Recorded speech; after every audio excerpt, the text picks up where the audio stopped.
नमस्ते, मैं हूं रविंद्र सिंह और आप देख रहे हैं बोर्ड ब्रेन, जहां दिमाग चलता है बोर्ड से भी आगे। बोर्ड ब्रेन का एक ही मकसद है जहां हर स्टूडेंट बने स्मार्ट लर्नर। तो स्टूडेंट, आज की क्लास में हम लोग पढ़ेंगे क्लास 10th चैप्टर 3 है मैथ्स का, दो चर वाले रैखिक समीकरण युग्म।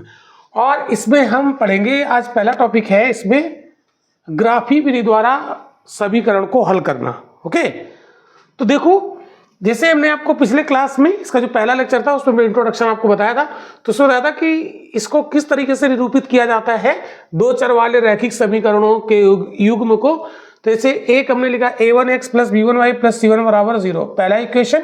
दूसरा a2x plus b2y plus c2 बराबर 0, ये दूसरा समीकरण। ठीक है, फिर इसमें हम लोग देखते हैं ना ग्राफिक विधि में क्या देखते हैं। देखिए, इसमें तीन केस बनते हैं। ठीक है, तो जैसे पहला केस है a1 अपॉन a2, जब यहाँ पर हम निकालें और b1 अपॉन b2 निकालें और ये बराबर ना हो, तो उनका जो ग्राफ बनेगा, दो प्रतिच्छेदित रेखाएं मिलेंगी।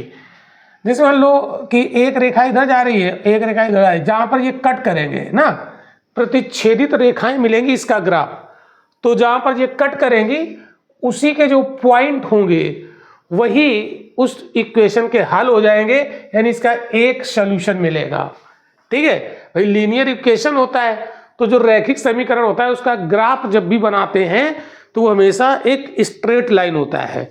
और दो इक्वेशन होंगे तो एक स्ट्रेट लाइन ऐसे बनी एक इक्वेशन की, तो दूसरे की स्ट्रेट लाइन ऐसे बन गई, और जहां ये दो काट दिए वहीं पर जो पॉइंट होंगे वही इस इक्वेशन का हल हो जाएगा।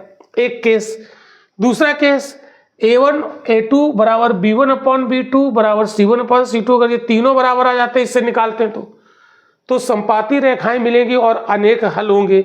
संपाती रेखा का मतलब होता है एक रेखा जैसे ये मिली, उसी के ऊपर दूसरी रेखा इसी के ऊपर बनेगी, इसी के ऊपर बनेगी। ठीक है, एक रेखा ये बनी, दूसरी रेखा ये बन गई, पहली रेखा दूसरी रेखा, तो एक ही रेखा के ऊपर दूसरी रेखा बन जाएगी, इसको कहते हैं संपाती। और इसके एक सॉल्यूशन नहीं होगा, इसके अनेक सॉल्यूशन होंगे। दूसरा केस। तीसरा केस, a1 अपान a2 निकाला और b1 अपान b2 निकाला, ये बराबर हो गए, लेकिन c1 अपान c2 बराबर ना हो, तो ऐसी स्थिति में जो ग्राफ बनेगा वो समानांतर रेखाएं बनेगी इस तरीके से। ठीक है, और इसके कोई भी हल नहीं निकलेंगे, इसके कोई भी हल, कोई सॉल्यूशन, नो सॉल्यूशन। ठीक है, अब ये जो केस नंबर 1 और केस नंबर 2 वाला जो समीकरण होंगे वो संगत समीकरण युग्म होंगे, और जो केस नंबर 3 है उसमें जो दो समीकरण के युग्म दिए होंगे वो कैसे होंगे, वो असंगत होंगे। कैसे होंगे? असंगत समीकरण युग्म। तो जो असंगत समीकरण युग्म होते हैं उसका कोई हल नहीं होता है। समझा नहीं बात? स्टूडेंट, यहाँ पर हमने एग्जाम्पल लिया है, इस एग्जाम्पल के माध्यम से हम आपको यहाँ पर ग्राफी विधि द्वारा हल करके बताएंगे इन इक्वेशन को। ठीक है, तो हम क्या करेंगे इसमें, देखिए ग्राफ खींचने के लिए आप जैसा कि जानते हो कि ये रैखिक समीकरण है ना, मतलब ये लीनियर इक्वेशन है, तो लीनियर इक्वेशन का जो ग्राफ होता है वो हमेशा एक स्ट्रेट लाइन आती है। क्या आती है? एक सीधी रेखा आती है, स्ट्रेट लाइन। और आपको पता है कि एक स्ट्रेट लाइन बनाने के लिए हमें एटलीस्ट 2 पॉइंट चाहिए होते हैं, तो ये 2 पॉइंट को जब मिला देते हैं तो स्ट्रेट लाइन बनती है। ठीक है, तो अगर इक्वेशन नंबर 1 की स्ट्रेट लाइन होगी और इक्वेशन नंबर 2 की दूसरी स्ट्रेट लाइन होगी, तो एक स्ट्रेट लाइन बनाने के लिए हमें 2 पॉइंट की आवश्यकता होती है। ठीक है, तो इक्वेशन नंबर 1 से पहले हम 2 पॉइंट निकालें और इक्वेशन नंबर 2 के 2 पॉइंट निकालें। पॉइंट का मतलब यहाँ पर हो गई x और y की वैल्यू। ठीक है, तो इक्वेशन नंबर 1 यानी समीकरण 1 के बिंदु, ठीक है, समीकरण 1 के बिंदु हमें निकालने पड़ेंगे। ठीक, तो कैसे निकालोगे? यहाँ पर हम x की जगह पर कुछ पुट कर देते हैं और y की जगह पर कुछ पुट कर देते हैं। ठीक है, तो देखो, अगर हम x की जगह कुछ पुट करेंगे तो y की वैल्यू निकल आएगी, और y की जगह पर कुछ पुट करेंगे तो x की वैल्यू निकल आएगी। देखो, हमने यहाँ पर x की जगह पर 0 रख लिया समीकरण 1 में।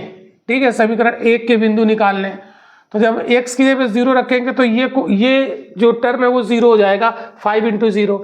बचा 10y बराबर 20, तो y बराबर क्या होगा, 10 का भाग उधर लग जाएगा, तो y बराबर कितने आ जाएंगे, 2 आ जाएंगे। ठीक है, तो एक बिंदु तो ये निकल गया है 0,2। ठीक है, एक बिंदु क्या निकला, 0,2। ठीक है, अब की बार हमने y की जगह पर 0 पुट कर दिया, तो जब y की जगह पर 0 पुट करेंगे क्वेश्चन नंबर 1 में, तो ये टर्म 0 हो गई, तो 5x बराबर 20 आएगा, तो x बराबर कितना आ जाएगा, 5 का भाग चला जाएगा 20 में, तो 4 आ जाएगा। तो दूसरा पॉइंट निकल के आ गया 4,0। 2 बिंदु निकला है समीकरण 1 से। अब समीकरण 2 के भी 2 बिंदु निकालने हमको, तो यहां पर हम लिख देते हैं समीकरण 2 के बिंदु, इसके भी 2 पॉइंट निकालने पड़ेंगे इसी तरीके से। ठीक है, तो ये आप लोग कैलकुलेशन करोगे निकल आएगा। अब समीकरण 2 में अगर x की जगह पर हम 0 पुट कर दें, ठीक है, तो ये 0 हो जाएगा, तो -3y बराबर 12, तो y बराबर 4 आ जाएंगे माइनस के। ठीक है, अब हम y की जगह पर 0 पुट कर दें, तो y की जब 0 पुट करेंगे तो ये वाली टर्म 0 हो जाएगी, तो 2x बराबर 12 हो जाएगा, तो x बराबर 6 हो जाएगा। x बराबर कितना हो जाएगा, 6। तो 2 बिंदु निकल आए यहाँ पर 0,-4 और दूसरा निकल आया 6,0। मतलब x और y की जो वैल्यू होती है वही बिंदु होते हैं। ठीक है, अब आपके दिमाग में आ रहा होगा कि सर यहाँ पर 0 क्यों रखा, कुछ और क्यों नहीं रख लिया। आप कुछ भी रख सकते हो, कुछ भी x की जगह पर रखोगे तो y की वैल्यू कुछ ना कुछ निकल आएगी, और y की जगह पर यदि कुछ यहाँ पर पुट करोगे तो x की कोई ना कोई वैल्यू निकल आएगी। ठीक है, वो तो कोई इश्यू नहीं है। ठीक, लेकिन हमें लगता है कि हमने 0 से रख के देख लिया, हमें आसान लगा, हमने 0 रख लिया। आप कुछ भी रखो तो ये पॉइंट चेंज हो सकते हैं, ये वैल्यू बदल जाएगी, लेकिन जब इसका ग्राफ बनाओगे तो वो स्ट्रेट लाइन ही बनेगा। ठीक है, तो चलिए अब हम लोग ग्राफ बनाते हैं इसका। तो समीकरण 1 का ग्राफ बनाते हैं। पहले तो इसको 2 बिंदु निकले, एक है 0,2, इसका मतलब x एक्सिस पर हमें 0 चलना है, तो 0 चलने का मतलब यहाँ पर हम चले नहीं, यहाँ पर ओरिजिन पर खड़े रहे। और y एक्सिस पर कितना चलेंगे, 2। जब x बराबर 0 होगा तो y बराबर 2 था, तो 2 चलेंगे, तो 2 चलो यहाँ पर 1 2 यहाँ पर आ गए, इस जगह आ गए, तो ये पॉइंट मिला हमें ये। ठीक है, तो ये क्या है, 0,2 वाला पॉइंट है। ये क्या है, 0,2 वाला पॉइंट है, ये 2 पर। क्लियर। ठीक है, अब दूसरा क्या है, 4,0 इक्वेशन नंबर फर्स्ट का। तो x एक्सिस पर कितना चलोगे, 4, तो 1 2 3 4 यहां पर आ गए। y एक्सिस पर कितना चलना है, 0। ठीक है, ये ग्राफ बनाया तो 0 चले नहीं, इसका मतलब यही रुक गए, तो ये कितना हो गया, ये बिंदु क्या हो गया, 4,0। ठीक है, यहां पर अब हमें क्या करना है, इसका खींचना है ग्राफ। तो इन दोनों बिंदुओं को आप मिला के एक स्ट्रेट लाइन आप ड्रॉ कर दोगे। इन दोनों बिंदुओं को मिलाते हुए एक स्ट्रेट लाइन ड्रॉ कर दोगे। ठीक है, ये आपने एक स्ट्रेट लाइन ड्रॉ कर दी। ठीक है, ये तो ये एक स्ट्रेट लाइन आ गई, ये। क्लियर। तो ये किस इक्वेशन की है, स्ट्रेट लाइन, 5x + 10y = 20। तो ये किसकी है, 5x + 10y = 20।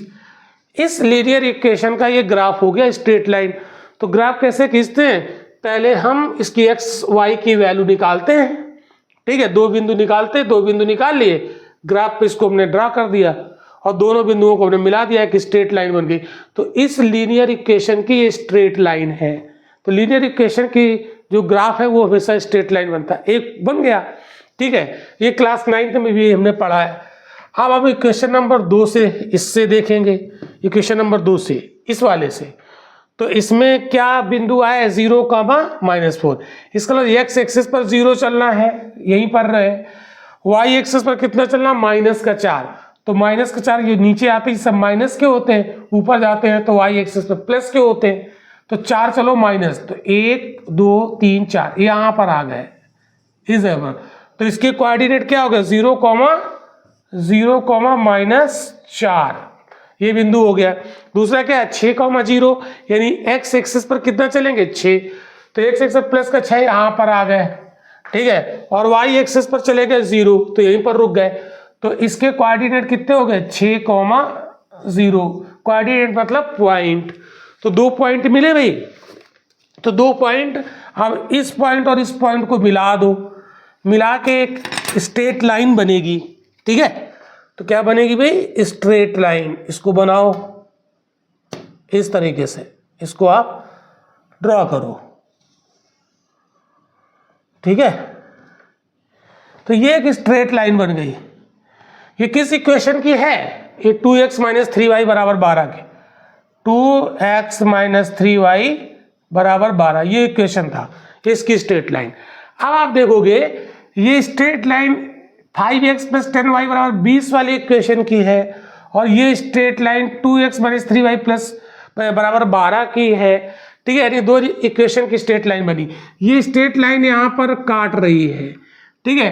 तो देखो इस समीकरण में a1/a2 यानी 5/2, 5/2 बराबर b1/b2 10/3 माइनस का 10/3। क्या ये दोनों बराबर है, तो ये दोनों बराबर नहीं है। इसका मतलब है कि ये a1/a2 does not equal to b1/b2। तो जब ये स्थिति बनती है कंडीशन नंबर 1, अभी बताया था थोड़ी देर पहले, तो इसमें दो रेखाएं क्या करेंगी प्रतिच्छेदित करेंगी, दो एक दूसरे रेखाओं को काटेंगी, काट रही हैं, और इसके कितने हल होते हैं, कितने सोल्यूशन होते हैं, एक सोल्यूशन होता है। तो इसका एक सोल्यूशन होगा। अब वो सोल्यूशन क्या होगा, जिस बिंदु पर काटेगा वही बिंदु उसका सोल्यूशन होगा।